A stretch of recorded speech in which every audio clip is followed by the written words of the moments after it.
No, I think, we're going to look at the bill holistically, and I should also make clear that our willingness to consider this bill is in the context of and contingent upon a broader budget solution being reached, and we've made that clear to the leadership as well. You know, in terms of the negotiations overall, I think you know this from our, well, you weren't at the DNR yesterday, were you? No. You don't hang out regularly at the DNR. Basically what we're trying to put together a framework that has these elements to it, ratify the unallotments, or at least as many of them as we can mutually agree on. That would include the school payment shift.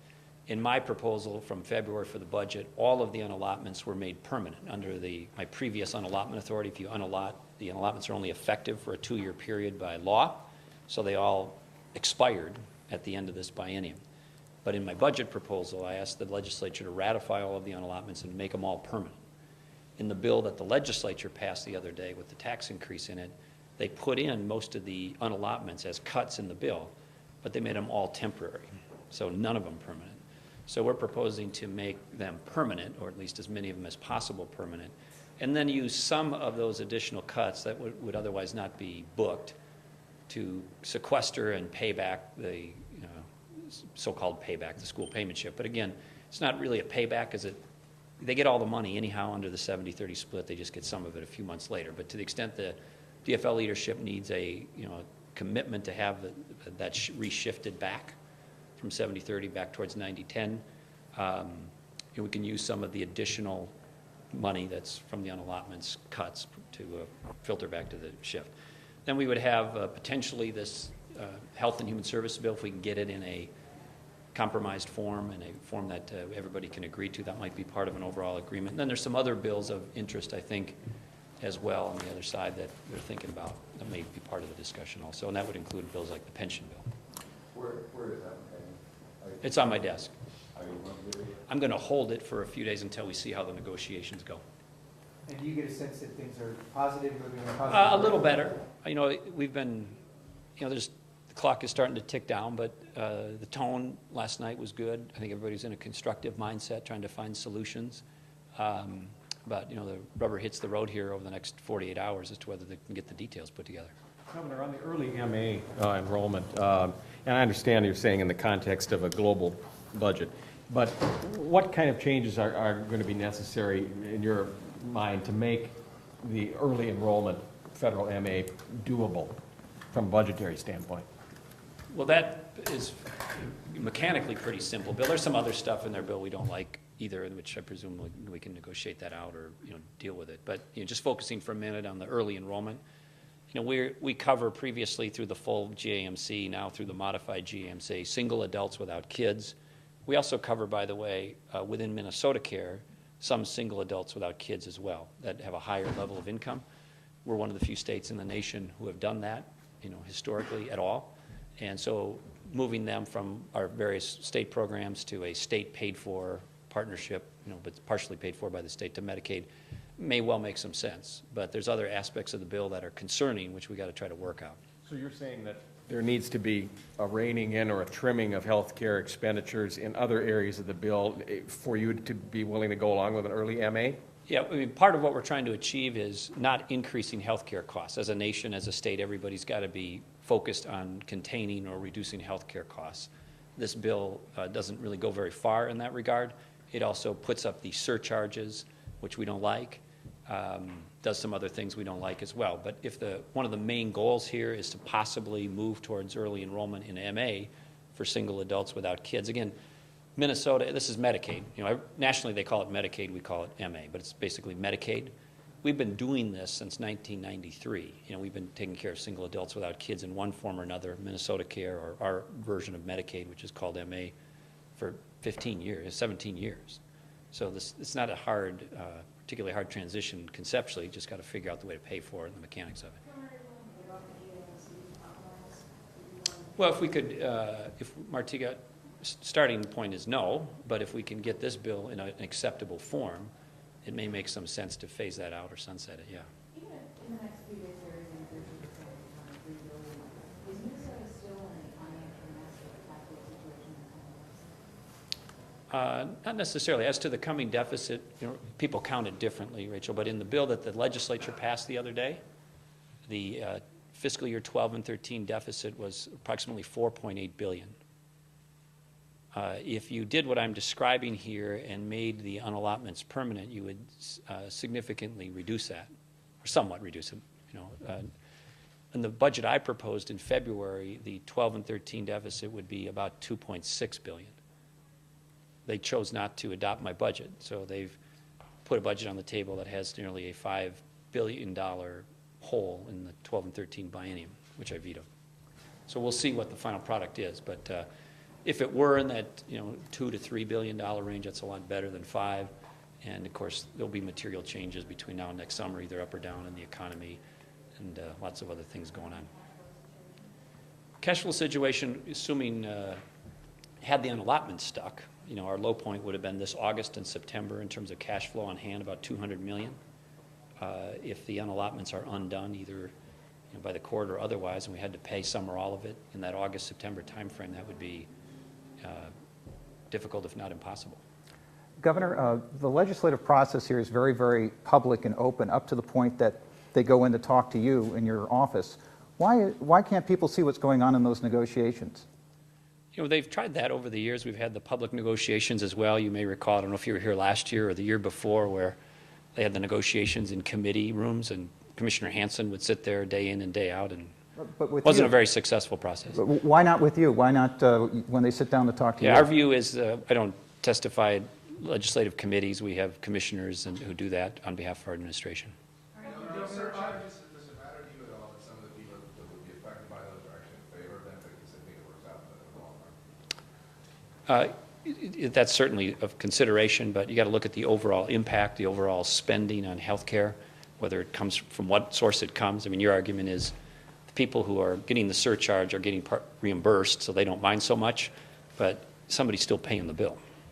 Governor, some of the rural legislators have told me that they're concerned about your proposal to ratify allotments because they hit rural Minnesota harder since rural Minnesota uses more state programs in, say, suburbs.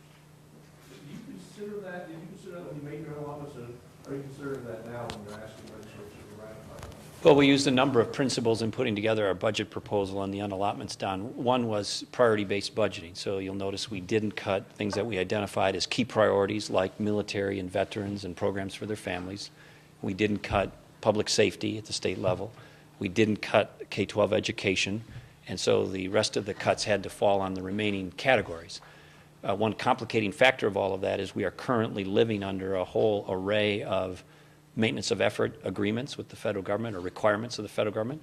So there's other big pots of money that you can't really touch significantly either, which then shifts the cut burden even further and more disproportionately to the categories that remain. So when you look at certain categories, I know one that you like to focus on is LGA, you say, well, why the larger cut in that category compared to something else? It's in part because that's one of the few categories the state has total control over that it can affect because of either maintenance of efforts or other priority decisions. Again, it'll help a great deal if this legislature and our administration can make more cuts this year, because that will lighten the load for next year. Regardless of what ends up here, this state and most other states are going to face significant budget deficits for a couple of years to come. And so this is a part of a recovery and climb out of a recession, the worst recession since World War II. But making as much progress as we can this year is in the best interest of the state. Governor. One more question, we got to wrap up. We don't have something scheduled. I would anticipate meeting with them, Artiga. I think people are kind of waiting to see what progress can be made on the health care bill. And again, when I outlined these elements earlier, that's not something that's been agreed to. That's just something, those are some of the elements that have been talked about. And we'll see what they do. Sometimes we talk to them and it looks like it's going well, and then the next thing we know, we're getting bills on my desk that we didn't agree to. So I don't know if they're going to negotiate or just start lobbing bills towards us. What's the status of the education bill? Well, Doug, I'd like to tell you that the Senate, Senator Stumpf, Senator Bonoff, there's one other senator, he's done heroic work in the face of storming opposition by the teacher unions to have real reform in the Senate bill. And so they've really have been champions to try to get the kinds of reforms that the nation is coalescing around, bipartisan coalition to get these kinds of changes. It takes leadership and it takes some courage, and they've taken a lot of heat for it. And there's others as well in the Senate, Jen Olson and many others. But the Senate has come up with a bill that is significant, true, real reform. The House went off in a different direction. And so I don't know if those can be reconciled, first of all, and still have the result be meaningful, real reform, or if it's going to be fake reform, and whether it can be done quickly enough to still get a race to the top application finalized. Would you sign? Yeah, I haven't read it, but if it has the elements we've been talking about and I've been briefed on, yes. But I don't, now that it goes to conference, and the House has a very different dynamic, very different bill, very different worldview about these issues, and lots of other complications for. There's a, Okay, we're gonna wrap up after this question. Can I ask one? And Steve had one, but otherwise, we've been here for an hour and a half. is the, You know, it's fun to just hang out with you guys, but at some level, we have the DFL is, things. I think Rachel is going, and then we'll go. Well, you haven't asked a question yet. Go Yeah, ahead. thanks. Sorry. the DFL's talked about the importance of paying back the school cuts. Uh-huh. Is that, if they take that without the school cuts, is that a legitimate trade for the MA early enrollment? Or the Medicaid early I'm not sure I enrollment? understand your question. They've talked about how important it is to pay the school Yeah. back. If they agree to that without the payback, would you be willing to give on the early enrollment in Medicaid? They've given no indication, but, again, I want to start, I know I've said this 10 times, but different people are in the room at different times. The way this shift works is under prior law, as to the amount of money we give in the Jet End formula to school districts, 90% of it gets paid in a certain fiscal year for the school, which runs June 30 to July 1. And then there's a settle-up under previous law of 10%. So that formula, and so they get all the money, whatever they're going to get, you had a 90-10 split with that timetable in mind. Under the change I made under unallotment, and what might happen this session, we'll see, that goes from 90-10 to 70-30. So they get all their money, but instead of getting a settle-up of 10%, they get a settle-up of 30%, even if there's no quote-unquote payback. So they're made whole. They're just made whole over the proportion of how they're made whole is a little different. So I'm just giving that to you by way of background, because people say payback. It's not like they're out money they otherwise wouldn't have received. They just get a little increment of it a little later than they would have. All of that being said, we've said make at least some of the unallotments, if not all of them, permanent. That generates $1 billion in the out biennium. You can use some or all of that to pay back, sequester it, and pay back the reshift, put the shift back towards 90-10. Would you? But to answer your question, they haven't indicated that's even an offer.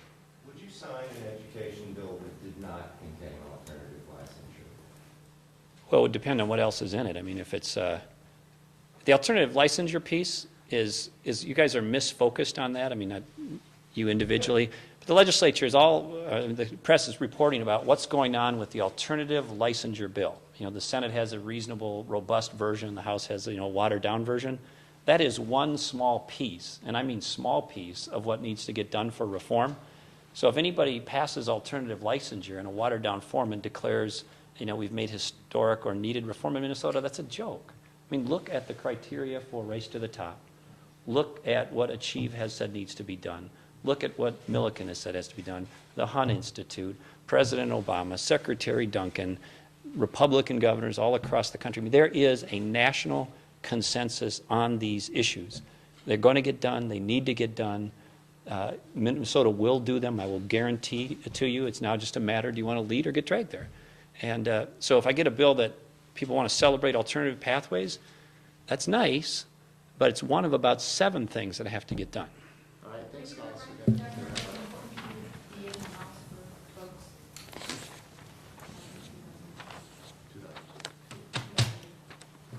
I don't know, Rachel.